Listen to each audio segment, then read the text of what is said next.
আপনার দলে কোনো মুক্তিযোদ্ধা আছে? মুক্তিযোদ্ধা পরিষদ আছে, সার্টিফিকেটধারী মুক্তিযোদ্ধা আছে। কিসের সার্টিফিকেটধারী মুক্তিযোদ্ধা? সার্টিফিকেটধারী এটা তো শেখ হাসিনার আমলে কেনা সার্টিফিকেট। এরশাদ সেনাপ্রধান থেকে রাষ্ট্রের টাকা দিয়া, আর আমরা তো জনগণকে সংগঠিত করে আমরা দল গঠন করছি। জিয়াউর রহমান রাষ্ট্রের টাকায় দল গঠন করেন। টাকা পাইছি কোথাও নেই।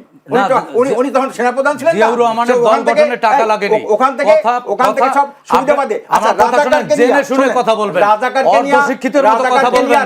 ধরে নিলাম সিট পাবো না, তাতেও আমাদের একজন কর্মীর হৃদয় ভাঙবে না। শকরহীনতা, অহংকার আর জুলুম দিয়ে কখনো ইনসাফের রাজনীতি প্রতিষ্ঠিত হয় না। বিকিনি পড়লেই কি নারীর মানে সম্মান বৃদ্ধি পায়? ইসলাম নারীকে কখনোই ঘরে বন্দী করে নেই। এরা আসলে নারীবাদের নামে নারীকে ভোগ্যপণ্য বানাতে চায়। জাতীয় দলে খেলার নাম করে তাদের সম্ভ্রমহানি করা হচ্ছে। কোনো দুষ্কৃতিকারী দেশকে আবারও অরাজক পরিস্থিতির দিকে ঠেলে দিতে চায়।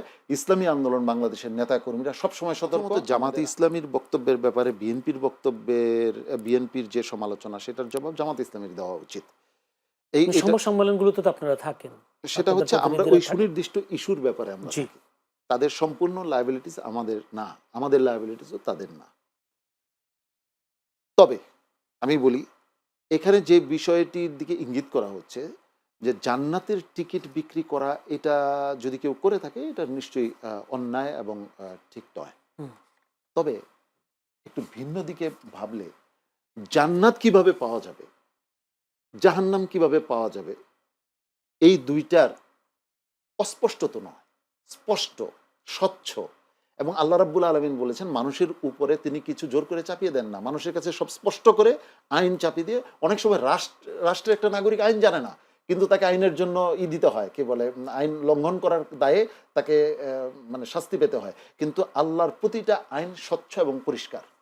যদি কেউ পরোক্ষভাবে এই কথা বলে থাকে, তাহলে সেটা কিভাবে বলেছেন সেটা দেখতে হবে। কিন্তু সরাসরি কেউ জান্নাতের টিকিট বিক্রি করে, এটা আমি মানে এটা আমি দেখিনি।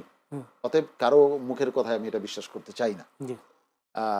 এবার আসলে নারীদের, যারা নারীবাদের নামে অনেক বেশি মানে করে আন্দোলন করে, নারীর পক্ষে নারীর মর্যাদা চাই, মর্যাদা চাই, আমি খুব বেশি দূরে যাব না।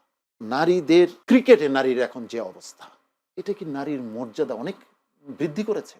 আপনার ওই যে যারা শুটিং করে বা করে, ওই ক্রীড়া ফেডারেশনের নারীর যে অবস্থা, এটা কি নারীর মর্যাদা বৃদ্ধি করছে? তো নারীদের আহাজারিগুলি কি আমরা শুনতে পাচ্ছি না? তো এখন নারীর মর্যাদা যে কোন দিক দিয়ে আসবে, কোন ধরনের আহাজারি কথা বলছেন? নারীদের ইজ্জত আব্রু ভুলুণ্ঠিত হচ্ছে, তাদেরকে বিভিন্ন জাতীয় দলে খেলার নাম করে তাদের সম্ভ্রমহানি করা হচ্ছে বলে আপনার সয়লাভ হয়ে গেছে। এই বিষয়ে একজন নারীবাদী কেউ কথা বলতে দেখেছেন? আমি তো দেখিনি যে একজন যে আজকে নারীর অপমান হচ্ছে। মনে পড়ে আপনার সেই পুলিশ কনস্টেবলের কথা, যাকে মিথ্যা ইয়াতে ফাঁসানো হয়েছিল যে টিপ পরেছিস কেন, সমস্ত নারীবাদীরা রাস্তায় নেমে এসেছিল। আজকে কোথায় সেই নারীবাদীরা? এরা আসলে নারীবাদের নামে নারীকে ভোগ্যপণ্য বানাতে চায়। আমরা যারা ইসলামকে, আমরা নারীকে সর্বোচ্চ সম্মান দিই, মায়ের সম্মান দিই, কারণ নারীকে সম্মান দেওয়ার নির্দেশ আমার আল্লাহ দিয়েছেন, আমার রাসূল সাল্লাল্লাহু আলাইহি ওয়াসাল্লাম দিয়েছেন। অতএব নারীর সম্মান আমরা দিই। এখন কর্মঘণ্টা কমিয়ে সেটা কি করা হবে নাকি কর্মঘণ্টা বাড়িয়ে করা হবে, এই বিষয়ে আমি মানে কোনো মন্তব্যই করব না।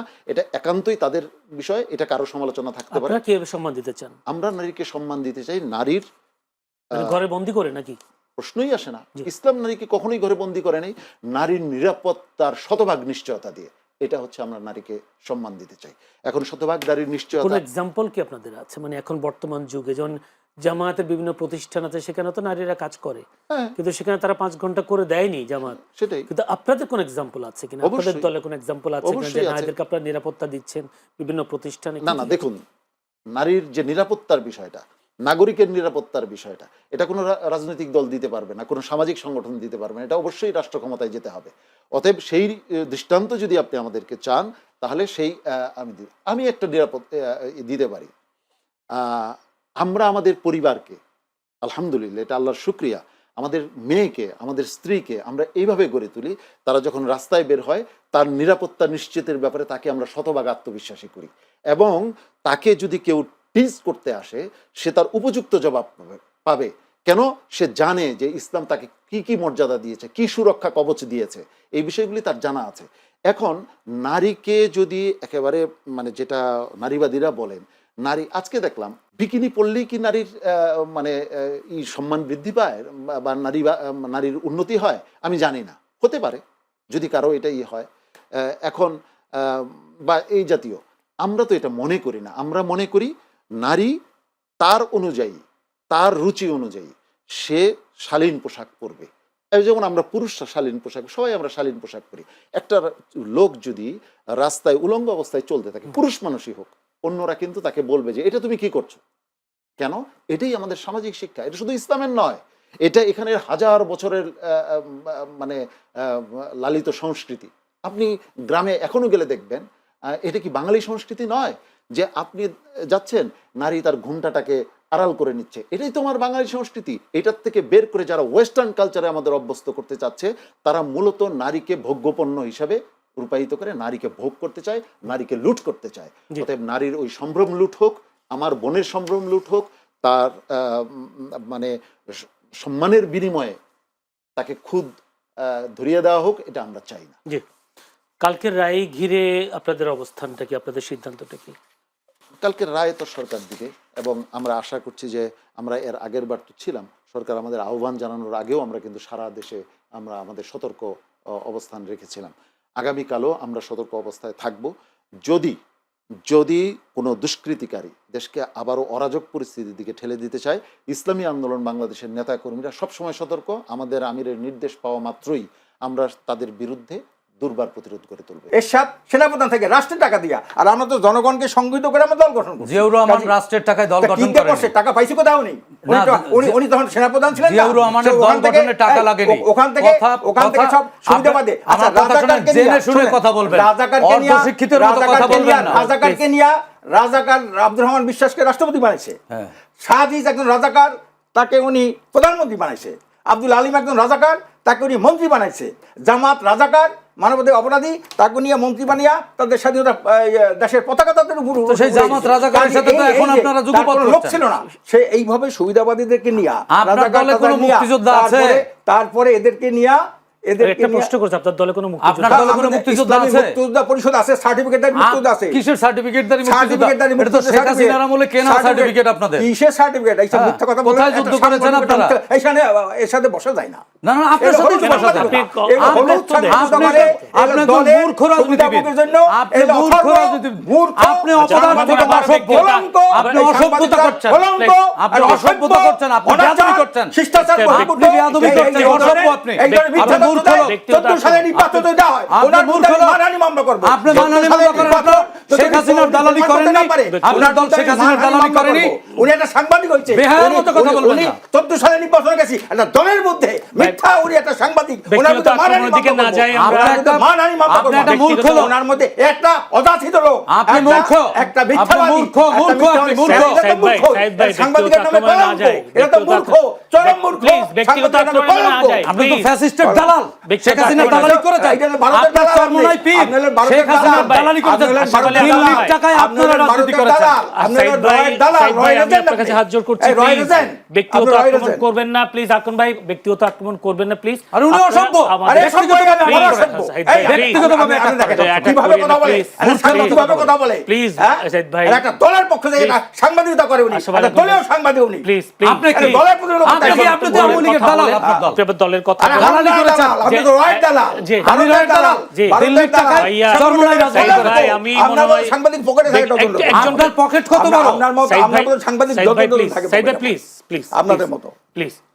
সে এক বক্সে কাদের ভোট আনতে চেয়েছিলাম, এই প্রশ্নটার উত্তর যদি আমরা খুঁজি, আমরা ইসলাম যারা চায় তাদের ভোটগুলি এক বাক্সে আনতে চেয়েছিলাম। এখন কি সেই বাক্সটা আছে? ইসলামের বাক্সটা আছে? ইসলামের বাক্স তো কাঠের বাক্সে পরিণত হয়েছে। কারণ হচ্ছে এই বাক্সের কোথাও লেখা নাই যে এখানে ইসলাম, মানে সেখানে কি এনসিপি আর এলডিপি যুক্ত হওয়ার পর কথা বলছেন? হ্যাঁ, পুরো মানে নেরেটিভ চেঞ্জ হয়ে গেছে। সেই নেরেটিভে 3টা বিষয় আসছে। এক নাম্বার হলো যে 300 আসনে একক প্রার্থী দেওয়া। এলডিপি যুক্ত হওয়ার কারণে তো অনেকে বলছে এখন একটা মুক্তিযুদ্ধের একটা জোট হলো, সেখানে কর্নেল অলির মতো একজন যুক্ত হয়েছেন। তার মানে কি আপনারা কর্নেল অলির যুক্ত হওয়াকেও আপনারা অস্বীকার করছেন? না, কিন্তু যে 3টি শর্তে একত্রিত হওয়ার যে রূপরেখাটা তৈরি হলো, আপনি খেয়াল করেছেন কিনা, সাংবাদিকদের কাছে দেওয়া হয়েছে প্রার্থী তালিকা, যেটা এটার উপরেই লেখা ছিল যে 3টি কারণে এই জোট গঠন করা হয়েছে, এই ঐক্য, নির্বাচনী ঐক্য গঠন করা। 300 আসনে প্রার্থী দেওয়া, 2 নাম্বার সেটা হচ্ছে যে জুলাই স্পিরিটকে ধারণ করে সামনে দেশ পরিচালনা করা, 3 নাম্বার ভোটকে জয়যুক্ত করা। আপনি কি বলতে পারেন এখানে একটা ইসলামের কথা আছে? একটা ইসলামের ইস্যু আছে, তাহলে ইসলামের ভোট এক বাক্সে আসার বিষয়টা হইলো কেমনে? অতএব এটা যে আদর্শিক এর প্রমাণ আমি দিলাম। আরো কিন্তু যত সংবাদ সম্মেলনমূলক যেগুলো হয়েছে আপনাদের, সেখানে তো আমরা বারবার মিডিয়াতে উঠে আসে আসন সমঝোতা নিয়ে সমস্যা। না সেটা তো হলো, এখানে ইসলাম নিয়ে তো কোনো সমস্যা সেটা দেখেন না, হলো- আপনারাও সেটা কোনো বিবৃতি ভালো করে বুঝাতে পারেন আমার না, আপনারা সবাই বুঝেছে, জনগণ বুঝেছে আমাদের ইসলামের ভোটগুলো এক বাক্সে আনা দরকার। ওটা অতএব ঠিক আছে। এটা মূল স্পিরিট। কিন্তু তারপরে পরবর্তীতে যেটা ছেড়ে যাচ্ছে অন্যান্য বিষয়গুলি হচ্ছে তখন আসন সমঝোতার বিষয়টা বেশি মুখ্য হয়ে সেকেন্ডারি। যখন আমরা সেকেন্ডারিটাতে আপোষ করা যায়, কিন্তু একেবারে বেসিকটাই যদি আমার গোলমাল হয়ে যায়, সেখানে তো আপোষ করা যায় না। আসছি আপনার পরের প্রশ্নে। আপনি আজকে দেখেছেন গতকাল আওয়ামী রেজিমের সময় এটা হতো, নাস্তিকরা বলতো যে হুজুররা নাকি চাপাতি নিয়ে দৌড়ায়। আজকে জামাতে ইসলামীর একজন সংসদ সদস্য প্রার্থী, তিনি কালকে একটি পডকাস্টে, এটা আমাদের হৃদয়কে ক্ষতবিক্ষত করেছে, তিনি বলেছেন যে পৃথিবীর কোথাও এখন শরিয়া আইন নাই। এই কথাটা সত্য নয়। দ্বিতীয় নাম্বার, এই কথা নামটাও বলেন ব্যারিস্টার রহমান, তিনি বলেছেন যে এই কথা বললে হুজুররা আমাকে চাপাতি নিয়ে দৌড়াইতে আসবে। তার মানে কি? এদেশের যারা দাড়ি টুপি ওরা তারা চাপাতি নিয়ে দৌড়ায়? আমি যদি এই কথা বলি তাহলে অনেক বড় কথা আসে। ইসলাম নিয়ে এই ভূখণ্ডে, ইসলামকে বেস করে এই ভূখণ্ডে সবচেয়ে বড় সংঘাত কারা করেছে, কারা রক্তাক্ত করেছে এই ভূখণ্ডকে, সেই প্রসঙ্গে যেতে চাই না। তিনি একটি রাজনৈতিক দলের, ওনার প্রতি মজলুম, ওনার প্রতি আমাদের সহানুভূতি এবং ওনার প্রতি আমরা মানে আমাদের আন্তরিকতা আছে। আমরা ভেবেছিলাম ট্রমার কারণে এটা হয়েছে। আমি দেখেছিলাম একজন নারীর সাথে উনি কোলাকুলি করছেন, আমরা ভেবেছিলাম যে এটা ট্রমার কারণে হয়েছে, এটাকে ক্ষমা করা যায়, এটাকে গ্রহণ করা যায় না। কিন্তু কালকে যখন উনি শরিয়ার ব্যাপারে, নারীর পোশাক হাফ প্যান্ট পরে নারী চলতে পারবে কিনা সেই সব বিষয়ে উনি যখন বক্তব্য রাখলেন, এটা দেশের ইসলামী অঙ্গনকে চরমভাবে ক্ষুব্ধ করেছে এবং আহত করেছে। এখন ওনারা হঠাৎ করে মডারেট সাজতে চাচ্ছেন এবং অনেক বেশি মডারেট হতে চাচ্ছেন। কোনো আপত্তি নেই, জামাত যদি চায় যে আজকে থেকে আমরা সেকুলার দল, আমার কি পড়েছে।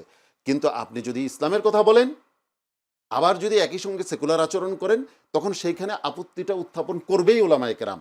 এদেশের যারা ইসলাম চায় তারা এটা করবে। আমি এখানে একটা দৃষ্টান্ত দিতে চাই। রাসূল করিম সাল্লাল্লাহু আলাইহি ওয়াসাল্লামকে মডারেট হওয়ার জন্য বলেছি যে আপনি আপনার খোদার দিকে, আপনার আল্লাহর দিকে, আপনার রবের দিকে ডাকেন, কিন্তু আমাদের রবের বিরুদ্ধে কিছু বলবেন না, তাহলে আপনাকে রাষ্ট্র ক্ষমতা দেওয়া হবে। আমার ভাই রাষ্ট্র ক্ষমতায় যাওয়ার কথা বললেন, রাষ্ট্র ক্ষমতায় গেলে নিজের আদর্শকে কি স্যাক্রিফাইস করব? যদি সেই স্যাক্রিফাইস করে সেই রাষ্ট্র ক্ষমতায় যাই, তাহলে রাসূলুল্লাহ সাল্লাল্লাহু আলাইহি ওয়াসাল্লাম আমাদের সামনে দৃষ্টান্ত দিতেন। তিনি বলতেন যে আমি আগে রাষ্ট্র ক্ষমতায় যাই, আমি ইসলাম কায়েম করে ফেলবো। অথচ সূরা কাফিরুন নাজিল হয়েছে, আল্লাহ পরিষ্কার ঘোষণা করেছেন তোমার দিন তোমার কাছে, তোমার আদর্শ তোমার কাছে, আমার আদর্শ আমার কাছে। অতএব এইখানে একদম স্পষ্ট হইতে হবে। এখানে যদি অস্পষ্ট হয় যে না আমি আপাতত পাশ্চাত্য দুনিয়াকে বুঝাই যে আমি মডারেট হয়ে গেছি, আমি ইন্ডিয়াকে বুঝাই আমি মডারেট হয়ে গেছি, আর জনগণকে বুঝাই না আমরা ইসলামী দল, এই যে দুই ধরনের দুই নৌকায় পা দেওয়া, এটা রাষ্ট্রের জন্য, এদেশের মুসলিম জনগোষ্ঠীর জন্য বড় ধরনের সর্বনাশ। আপনি যে দ্বিতীয় প্রশ্ন যদি আসেন, ইসলামী আন্দোলন বিএনপি জোটে যুক্ত হচ্ছে কিনা, যেহেতু নূর গিয়ে বলেছেন, জানা থাকা তো, নূর গিয়ে বলেছেন যে আমার জন্য একটু করেন, তো আমাদের আমির স্পষ্ট বলেছেন তোমার আসনে আমাদের প্রার্থীর অবস্থা ভালো, তুমি আমাদের দলে যোগ দিয়ে দাও, তুমি মানে হাত পাখার পক্ষে যোগ দিয়ে দাও। তাহলে তলে তলে এটা হইলো, বরং তাকে বলা হয়েছে যে তুমি হাত পাখায় যোগ দিয়ে দাও। অতএব আমরা ইসলামী আন্দোলন বাংলাদেশ যা বলে স্পষ্ট বলে, কোনো টেবিলের নিচে কোনো লেনদেন করে না। ধন্যবাদ। গতকালকে এখন যারা 10 দলীয় জোটে যারা আছেন, তাদের মধ্যকার একটি দলের যুগ্ম মহাসচিব নিয়ামতুল্লাহ আমিন খেলাফত মজলিসের, উনি একটা পোস্ট দিয়েছেন খুবই সিগনিফিক্যান্ট। আমাকে যদি একটু সময় দেন আমি সেটা আপনার সামনে উপস্থাপন করার চেষ্টা করছি। সেখানে উনি স্পষ্ট করেছেন যে একটা মিনিট, গতকালকে পূর্ণদৈর্ঘ্য চলচ্চিত্র হয়েছে, আপনারা লক্ষ্য করেছেন বিভিন্ন জায়গায়, ওই ঘেরাও করে রাখা, এত মানে যে উইথড্র করতে না দেওয়া। আজকে এনসিপির তুষার, সে দুঃখ ভারাক্রান্ত হৃদয়ে বলেছে যে বারবার তাকে অনুরোধ করার পরেও আসন প্রত্যাহার করেনি। আসলে আমি এই অভিযোগটা করতে চাই না, কিন্তু আমরা বুঝতে পারছিলাম যে আমাদের জন্য একটা বড় কুয়া খনন করা হয়ে গেছে, আমরা সেই কুয়াটায় পড়তে চাই না। এটা 3টা দিক থেকেই। কুয়াটা করলো কারা? কেউ একজন করেছে, 11 যে মানে জোটের কেউ নাকি 11 দলীয় জোটের ভিতরে এই কুয়াটা আমাদের জন্য করা হচ্ছে। দেখা যেত, দেখুন আপনি বলেছেন যে আমাদের মূল জায়গাটা হচ্ছে আদর্শিক জায়গা, দ্বিতীয় নাম্বার হচ্ছে রাজনৈতিক অস্বচ্ছতা। মানে আমরা ধারণা করছিলাম যে কোনো একটা নেগোসিয়েশন হচ্ছে, সেই নেগোসিয়েশনের বিষয়ে আমাদের কাছে কিছু তথ্য ছিল, এটা টকশোতে আলোচনা করার মতো না। তৃতীয়ত হচ্ছে যে আত্মসম্মানের প্রশ্ন। আত্মসম্মানের প্রশ্নের জায়গাটা হলো, আমার যেখানে শক্তি আছে, মানুষ সহজ সরলটা দেখে, আপনাদের জন্য 54টা সিট আছে, আমার যেখানে শক্তি আছে সেখানে আমার সিটটাকে না দিয়ে আমার যেখানে দুর্বলতম জায়গা সেখানে যদি আমার কাছে সময় খুবই কম, ইফতেখার তারিখ, আমি এই বিষয়টা, আমাকে 1টা মিনিট সময় দিবেন, আমাকে একটু ওনার সাথে কথা বলে আমি এটা বলবো ইনশাআল্লাহ। খুবই সিগনিফিকেন্ট। আপনি একটা প্রশ্ন হলো যে আপনারা বললেন যে আপনাদের অনেক সিগনিফিকেন্ট বা অনেকগুলো আসন আছে যেখানে আপনারা জেতবার মতো একটা সুযোগ আছে, কিন্তু বিদেশ থেকে অনেক ইউটিউবার বলছেন ইসলামী আন্দোলন একা যদি নির্বাচন করে একটা সিটও পাবে না। আমাদের যদি একটা সিটও না হয়, কারণ আমরা ইসলামী আন্দোলন করি আল্লাহ রাব্বুল আলামিনের বিধান বাস্তবায়নের জন্য, আল্লাহ সন্তুষ্টির, নামাজ পড়ি আল্লাহ সন্তুষ্টির জন্য। ঠিক আমরা ইসলামী আন্দোলন করি ইবাদত হিসাবে। আমরা ইসলামী আন্দোলন প্রতি বিন্দু থেকে সিন্ধুর দিকে আগাচ্ছে, কখনোই মাইনাস পয়েন্টে যায় নাই, কখনো আমাদের অগ্রগতি নিম্নগতিতে যায় নাই। তো অতএব সিট ধরে নিলাম সিট পাবো না, তাতেও আমাদের একজন কর্মীর হৃদয় ভাঙবে না। তথ্যের মধ্যে অনেক গোলমাল আছে ওনার, একটা গোলমেলে উনি তথ্য বিস্তার করে। যেমন আমরা উনি তো একদিনও ওই যে ঐক্যমত্য কমিশনে যায় নাই, আমরা গেছি প্রতিদিন, কি খাওয়াইছে, কয় টাকা খরচ হয়েছে আমরা জানি। তো তাতে উনি বললেন 83 কোটি টাকা, উনি বলছেন 83 কোটি। এর ব্যাপারে তারা একটা ব্যাখ্যা দিয়েছেন, ওখানে 1,45,00,000 না 72 লক্ষ টাকা খরচ হয়েছে। আমরা যা খাইছি আর কি, যা বুঝি তাতে কি খরচ হইতে পারে। এই যে একটা ওনার মতো লোক একটা বললে গেল 83 কোটি, উনি একদিনও তো যায় নাই, একটা তথ্য দিয়ে দিলেন উনি বললেন 24-এর আগে আমরা যাই নাই। ওনারা কি গিয়েছেন, ওনারা কি করেছেন, ওনারা কেন 10 ট্রাক বালুর ট্যাক্স সরাইতে পারলেন না? ওনারা কেন মিছিল করে খালেদা জিয়াকে হাজতখানায় দিয়ে আসলেন? বিশাল মিছিল, 2 দিক থেকে মিছিল হইল, রাখতে পারলেন না কেন? ওনারা বিশ্লেষকরা একটা অন্য ধরনের কথা বলে, যারা উপর যে যাই কিছু বলুক, কিছু কিছু লোকের সাথে ভারতের এবং তাদের একটা গোপন আন্ডারস্ট্যান্ডিং ছিল, যার কারণে এরা কোনো আন্দোলন কিন্তু সঠিকভাবে আপনার করতে পারে নাই, এরা বাস্তবায়ন করতে পারে নাই। সর্বশেষ যে আন্দোলন, আমাদের সাথে তো বিএনপির অনেক বৈঠক হয়েছে, আর আমি লিয়াজ কমিটি আহ্বায়ক থাকার কারণে অনেক নেতার সাথে সেখানে একটা কথা ছিল যে আমরা ওনার 10 তারিখে ওনার যে একটা ওই 10ই নভেম্বর যেটাই হলো, এটা 28 অক্টোবর, ওইখানে কথা ছিল যে এরপরে আমরা সর্বদল মিলে গিয়ে, ফেসিবাদ বিরোধী দল আছে, আমরা ঢাকাকে অবরোধ করব। ওনারা কল ওনাদের লোকেরাও জানে না, ওনারা পরের দিনেই ঢাকা অবরোধ দিলেন, বাস্তবায়নই হলো না। বিএনপি লোকেরা ইসলাম 4,000-5,000 লোক এক একটা গেটে থাকছে, আর কিছুই টেকে নাই, ওটা হয় নাই। এই যে একটা অপরিকল্পিত আন্দোলনের নামে একটা প্রহসন করা, জাতির সাথে তামাশা করা, এই কাজটা কিন্তু ওনারা করেছেন। আচ্ছা, খালেদা জিয়াকে নিয়ে গেল, ওনারাও মিছিল করলেন, তার সাথে সাথে গাড়ি বহরে জেলখানায় নিয়ে গেল, 10 ট্রাক বালু সরাইতে পারলো না তারা। এই যে অবস্থাটা, তারেক জিয়াকে মনে করেন একেবারে কোমর ভাঙ্গিয়া টিয়া, তারপরে নানান একটা বেকায়দা অবস্থায় তাকে বিদেশে, এবং সে মুসলেকা দিয়ে গেছে দেশে যে না আমি আর রাজনীতি করবো না, আমি সিনিয়র যুগ্ম মহাসচিব বলছি, আমি আর রাজনীতি করবো না। আচ্ছা, এইটাকে ফিরিয়ে বলো না আমরা। তা ওনারা খালি শুধু মিথ্যা তথ্য দিয়া ওনারা কিন্তু একটা নিজেরা বাহবা নিতে চায়, কিন্তু জাতি কিন্তু এখন সেই অবস্থায়, এআইয়ের যুগ, হেই সোশ্যাল মিডিয়ার যুগ, মানুষ কিন্তু সব কিছু তথ্য সব দেনি হলেছে। যার কারণে এই যে গণ অভ্যুত্থানটা হইল, গণ অভ্যুত্থানের একমত আমরা ইসলামী আন্দোলন বাংলাদেশ ব্যানার সহকারে ছাত্রদের সাথে সংহতি প্রকাশ করা হয়েছে শাহবাগে। সেখানে আমার পরে 120 জনের মতো লোক আহত হয়েছে, পঙ্গু হয়েছে কিছু লোক, সেখানে আমরা করেছি। ওনারা কিন্তু কোনো ব্যানার সহকারে ভিন্ন বিচ্ছিন্ন করছে, কিন্তু আমি দল হিসাবে বিএনপি কিন্তু তখন কোনো আন্দোলন করে নাই। আচ্ছা, এরপরে যখন আন্দোলন সফল হইল, 5 তারিখে হাসিনার পতন, 7 তারিখে ওনারা দাবি জানায় যে 3 মাসের মধ্যে নির্বাচন দিতে হবে। আচ্ছা, এই দাবিটা কার কাছে করলো? সরকার হলো 8 তারিখে, তা ওনারা 5 তারিখে 7 তারিখে এই দাবিটা কার কাছে জানাইলো যে নির্বাচনে দিতে হবে? হাসিনা এত বড় একটা অপকর্ম করে গেল, তার বিচারের কথা নাই, সংস্কারের কথা নাই, কিন্তু কি বললো নির্বাচন দিতে হবে। তাই নির্বাচন আওয়ামী লীগ এসে আমাকে দাও ক্ষমতা, এবং যার পরিপ্রেক্ষিতে কী করছেন, ক্ষমতায় থাকাকালীন সময় যা করে হাসিনা, এরা ক্ষমতায় না থেকে কিন্তু তাই করেছেন।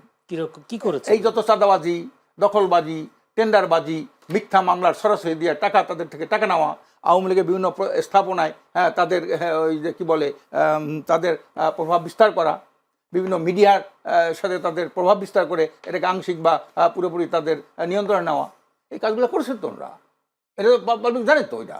এবং আমাদের ওই অফিসের সামনে বাইতুল মোকাররমের যে আছে কী কে বলে ওটাকে আপনার হকার, ফুটপাতের হকার, তারা বলছে আগে তার নাম 200, এখন তো তাই 500। তারা কি বলেছে বিএনপিকে দিচ্ছে? হ্যাঁ, এখন ওই চাঁদাটা কে নাই, আহামূল্যের আছে ওই দোকানগুলো, এবং 2 পাটে, আগে ছিল 1 পাটে দোকান একদিকে, এখন হচ্ছে 2 দিকে, এখন ওই ফুটপাতটাই তারা দোকান বানিয়েছে 2 পাশে। তো এখন তারা বলছে আপনিও তো তথ্য নিতে পারেন, আপনি যান, আপনি গোপনভাবে বলেন, হ্যাঁ, যে এই কাজটা কারা করছে দেখবেন, তাদের থেকে আপনি জরিপ নেন, আমাদের নেওয়া দরকার নেই, তারা জরিপ নেন। এখন যেটা হলো যে ওই আওয়ামী লীগ যা করছেন, এই জন্য আমরা বলি যে এরা তো এখন অবস্থা, আমি মনে করছিলাম যে হাসিনার পতনের পরে একটা রাজনীতিতে একটা গুণগত পরিবর্তন আসবে, কিন্তু সেইটা বিএনপি করতে পারে নাই। একই আওয়ামী লীগ যা করছেন বিএনপি তাই। এরা হলো মুদ্রার এপিঠ এবং ওপিঠ, যেই লাউ সেই কদু। ওনারা খালি একটা মিথ্যাই দিয়ে আমরাই আন্দোলন করছি। কিসের আন্দোলন করছেন আপনারা? কি সুপ্পু সাহেবের পদত্যাগ দাবি চাইছেন? আমরা সমস্ত দল চাইছি যে এই লোকটা হাসিনার 5-6টা একটা লোক, এ দিয়ে রাষ্ট্র হবে না, আমরা আর একজনকে, আমরা তো প্রস্তাব করছিলাম যে ওনাদের একজন আইনজীবী আছে, বড় আইনজীবী, সুপ্রিম কোর্টের এই যে অ্যাডভোকেট জয়নাল আবদিন, যে 4 বারের প্রেসিডেন্ট হলো। আমি বলছি যে আপনাকে রাষ্ট্রপতি বানাইতে ওনার সে অনেক শতগুণ ভালো আপনি।